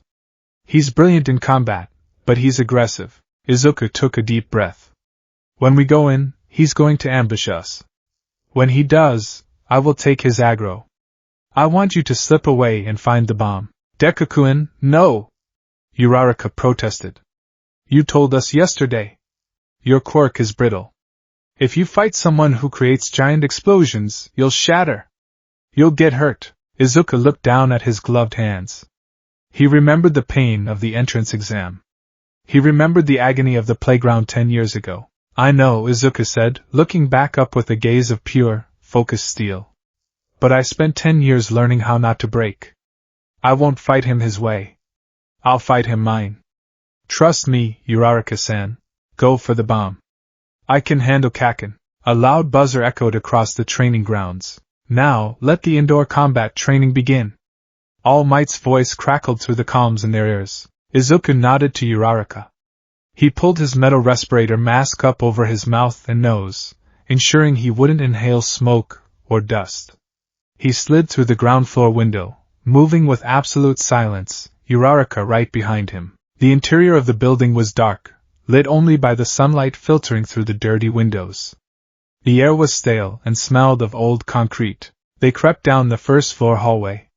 Izuku kept his back to the wall, sliding toward the intersection. His senses were dialed to the absolute maximum. He wasn't looking for movement, he was listening. He was smelling. A faint scent drifted down the stairwell to their right. It was sweet, like burnt caramel. Izuku's eyes widened. Above us, Uraraka, get back! Izuku hissed, shoving her hard backward by her shoulder. A fraction of a second later, a figure dropped from the ceiling above the stairwell landing, twisting in midair. DKU. Bakugo didn't hesitate. He swung his right arm in a wide, vicious arc, igniting a massive explosion point-blank at the corner where Izuku was standing. The blast was deafening in the enclosed space. A shockwave of heat, fire, and kinetic energy ripped through the hallway, shattering the nearby windows and blowing a cloud of concrete dust into the air. In the monitor room, several students gasped. A surprise attack from the start? Kirishima yelled, leaning closer to the screen. Bakugo isn't holding back. That's a dirty move, Bakugo. Ashido frowned. All Might stood silently, watching the screen intently. Let's see how you handle this, young Midoriya. Back in the hallway, the smoke began to clear. Bakugo stood with a feral grin, expecting to see Izuku blown across the hall, clutching his bleeding, shattered arms like a crying child. But as the dust settled, Bakugo's grin faltered. Izuku had not been blown away. He hadn't even lost ground. Izuku was standing in a low, perfectly balanced martial arts stance. His right arm was raised, but it wasn't a standard block, and it wasn't a solid shield. From Izuku's wrist to his elbow, his skin had transformed into a sheet of pitch-black volcanic glass. But he hadn't grown it straight out. He had grown the obsidian at a sheer, aggressive 45-degree angle, forming a perfectly smooth, mirror-polished ramp that sloped upward over his shoulder. When Bakugo's explosion had hit, the concussive force hadn't slammed into the glass. It had struck the frictionless, highly dense surface of the slope and immediately slid upwards, redirecting the kinetic shockwave and the fire entirely over Izuku's head, scorching the ceiling instead of his body. Because the blunt force hadn't been absorbed, the glass hadn't shattered. There wasn't a single crack in the obsidian. Izuku's green eyes locked onto Bakugo's shocked red ones through the visor of his mask. A right hook, Izuku said, his voice calm, muffled slightly by the respirator. You always start fights with a big right hook, Kaken. I know your moves. Bakugo's shock instantly boiled over into absolute, incandescent rage. You think you can read me? Bakugo roared, lunging forward, rearing his left hand back for another blast. Uraraka, go! Izuku yelled. Uraraka didn't hesitate. She scrambled backward, turning and sprinting down the opposite hallway to find the stairs, leaving the two boys alone. Bakugo fired his left hand.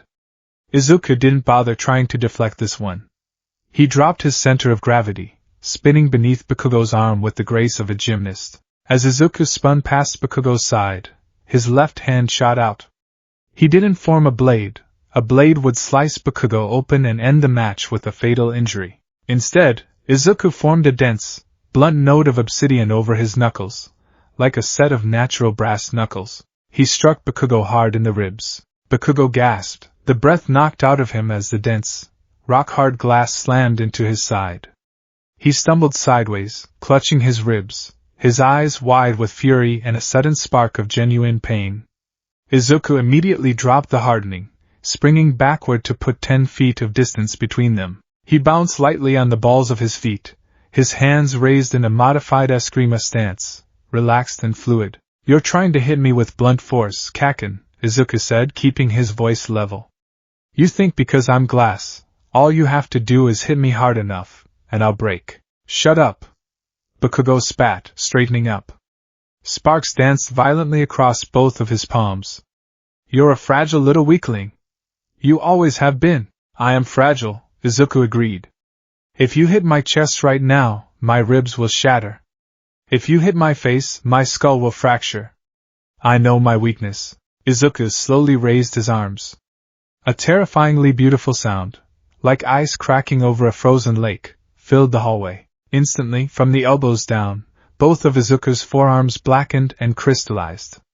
He didn't form massive, heavy axes like he did with the zero-pointer. He formed two sleek, 2-foot-long blades of pure obsidian extending from his ulna bones, tapering to edges so fine they seemed to disappear into the dim light. The black glass was mirror-polished, reflecting the crackling orange light of Bakugo's sparks. "But I spent 10 years learning how to make sure you never hit me," Izuku finished, shifting into an offensive stance, the blades gleaming. Bakugo screamed in rage, propelling himself forward with back-to-back explosions. He closed the distance in a millisecond, swinging a devastating double palm strike meant to obliterate Izuku's guard. Izuku didn't block. He sidestepped, moving with water-like fluidity. He swung his right arm in a tight arc. Screech! The sound of molecular glass shearing metal echoed through the corridor. Izuku hadn't aimed for Bakugo's flesh. He had aimed for the massive, grenade-shaped gauntlet on Bakugo's right arm. The razor-sharp obsidian blade sliced a clean, 2-inch gash directly through the heavy, reinforced steel plating of the gauntlet, sparks showering the ground. Bakugo recoiled, staring at his damaged gauntlet in horror. The steel had been carved like butter. If Izuku had aimed 3 inches to the left, Bakugo's arm would have been severed. "You bastard!" Bakugo yelled, throwing a wild kick. Izuku ducked under it, his footwork flawless. He was fighting a matador's game against a raging bull. Bakugo fired explosion after explosion, tearing the hallway to shreds, destroying the walls and ceiling. But Izuku was a ghost. He used parkour to bounce off the walls, rolling beneath blasts, deflecting indirect shockwaves with perfectly angled, microsecond extrusions of glass that melted away as soon as they served their purpose. He was conserving stamina, letting Bakugo burn through his. In the monitor room, the class was dead silent. "This is unbelievable," Gyoroza whispered, her hand over her mouth. "Bakugo is using overwhelming power, but Midoriya, his spatial awareness and reaction time are flawless. He's parrying explosions. Look at Midoriya's face," Todoroki noted, his heterochromatic eyes narrowed in intense observation. "He's not scared. He's analyzing every single micro-movement Bakugo makes. He's fighting like a pro," Kaminari yelled. "But if Bakugo lands even one hit, Midoriya is done for, right? That's the knife's edge he walks on," Aizawa's voice suddenly echoed from the doorway, startling the students. The homeroom teacher had slipped in to watch. "Midoriya's quirk has zero margin for error. What you're seeing is the result of thousands of hours of failing, breaking, and learning from the pain." Back in the building, Bakugo was panting heavily. The sweat on his skin was slick, glistening in the dim light. The hallway looked like a war zone. But Izuku hadn't taken a single scratch. Bakugo's frustration reached a boiling point. The psychological torment of fighting Deku, the boy who used to cry in the sandbox, and not being able to touch him was snapping his sanity. "Stop running away, you damn nerd!" Bakugo screamed, raising his right arm. He reached up with his left hand, grabbing the metal pin on the side of his grenade gauntlet. Izuku's eyes widened. He had studied the support company specs for those gauntlets. They were designed to store Bakugo's explosive sweat inside the casing. If he pulled that pin, "Young Bakugo, stop!" All Might's voice roared through the intercom, sounding genuinely panicked. "Are you trying to kill him? If you use that inside, you'll bring the building down. If he dodges, he won't die." Bakugo roared back, completely consumed by bloodlust. He yanked the pin. The sound of the blast was unlike anything before. It was a concentrated, hyper-pressurized pillar of white-hot fire and concussive force that consumed the entire width of the hallway, roaring toward Izuku like a freight train of destruction. There was no room to dodge. There was nowhere to parkour. "I can't deflect this with an angle." Izuku's mind raced at the speed of light. "The volume is too massive. It will engulf me. If I form a wall, it will shatter instantly, and the shrapnel and the blast will kill me." He had less than half a second to act. Izuku didn't try to block the physical force of the explosion. He fell to his knees, burying his face into his chest, pulling his arms in tight. But instead of covering himself in glass, he focused his quirk entirely on the floor in front of him. He slammed his palms against the concrete. A massive, thick slab of pitch-black obsidian erupted from the ground, angled heavily back over his body like a lean-to roof. The blast hit the glass. The impact was catastrophic.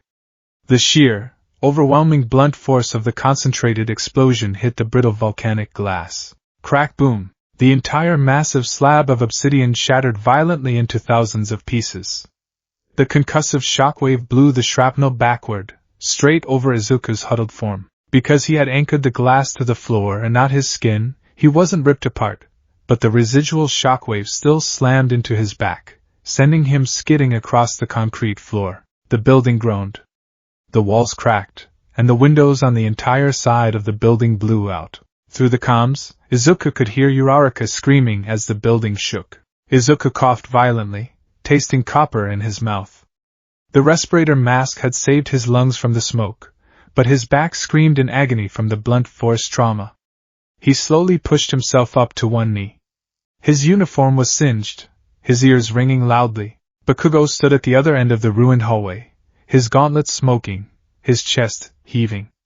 A look of deranged triumph washed over his face as he saw Izuku on his knees. "You see that, Deku?" Bakugo panted, a manic grin spreading across his face. "I told you. You're glass. You break when I hit you."